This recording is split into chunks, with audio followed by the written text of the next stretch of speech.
じゃあ最後に日本の監督、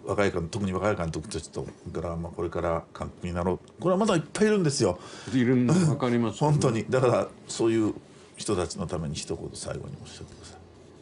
苦言でも。僕はだから一番言ってるのは、よく僕のところにも来るんだけどね、で監督になりたいって。だから監督になりたいってね、今監督一本の写真撮るのにね大変な金かかるわけですよ、簡単には監督にはなれないしね、それねいろんな修行もしなきゃならないし、いろんな経験積まなきゃならないし、そう簡単に監督になれるわけじゃないけども、本当に映画作りたいんだったらその脚本を書きなさいと、脚本だったらわらばんしと鉛筆があれば書けるんだと、で本当に映画のなんていうの骨格なりね、映画っていうのはどういうものかっていうのを具体的につかむのは脚本をリードする以外にないんだから、シナリオを。でそれを言うんですよ、とねそれでも書かないんで、しんどいらしいんだよね、だからとね確かにしんどい仕事ですよ、本書くっていうのは。でもねバルザックも言ってるけどね、この小説家にしてもね、何が一番必要だし何が一番肝心かって言ったらね、その一時一時書いていく、その退屈な作業に耐えること、これがまずそれがなきゃだ、それを考えてバルザックの仕事を考えるとね、頭打たれるな、もう我々一生かかっても全部読み切れないようなものをあの人は書いたんだから、実際に。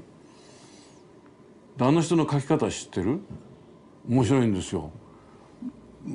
汚い字でこう書くでしょ、すぐ印刷に回しちゃうわけ、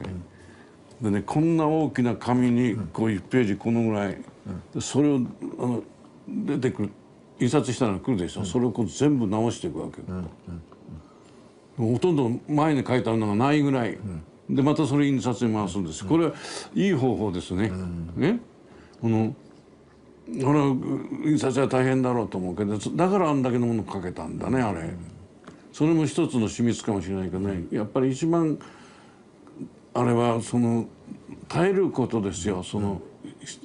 一つ一つ書いていかなきゃなんだ。200枚なり250枚なりをね、それに耐えられない人が多すぎるね、それ慣れればね、平気で書けるようになるんだけどね、だから本書きに鉛筆とこうわらばんしがあればいいみたいなので、成瀬さんなんかもね同じ宿屋で本書いてて遊びに行くとね、原稿用紙がこうポンと置いてあって、鉛筆が一つ置いてあるんですよ。でこう話しながらね、時々こう持って帰る。で本ができちゃうの、うまい本が。でもね笑い話だけど「ちょっと読んでいいですか?」って言ったら「ふふ」なんつってたら「誰と誰の部屋」って書いて「誰と誰何かしてる」って何かしてる。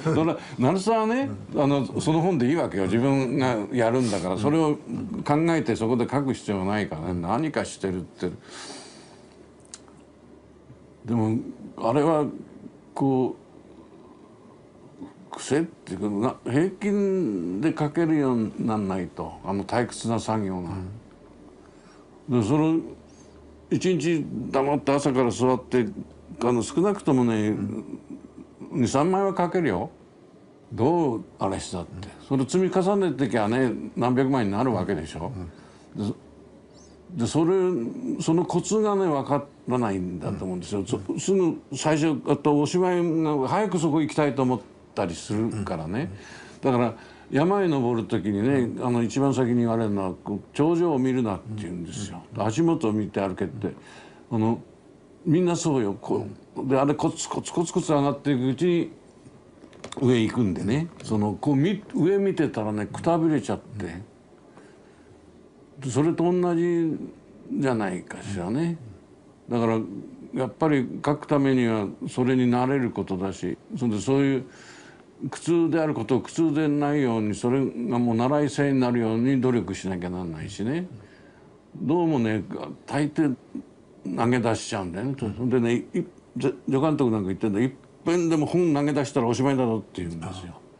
いっぺん投げ出したらね癖がついちゃうの、苦しくなるとそこでやめちゃうんですよ。おしまいまで絶対書けって言うんです。この曲がりなりにはね、最後までは。途中で苦しくなっていっぺん投げたらもう絶対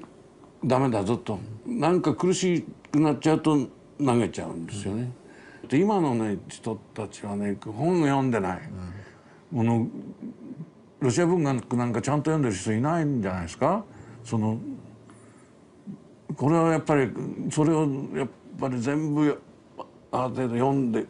かないとね、これはね何にもないとこから出てこないやつだ、だから僕よく想像っていうのは記憶であるって言うんだけどね、そう思いますよ。その中から出てくるんでね、何にもないとこなんか生まれてこやしないのよ。何かいろんな経験があるわけよね、読むんだりなんだり、実際に実生活のあれだったり、何かがなきゃね想像できないでしょ。そういう点でやっぱりまずもっと読むべきですね。絶えず今の小説だっていいけども、それからやっぱりクラシックは一応読むべきだと思うね。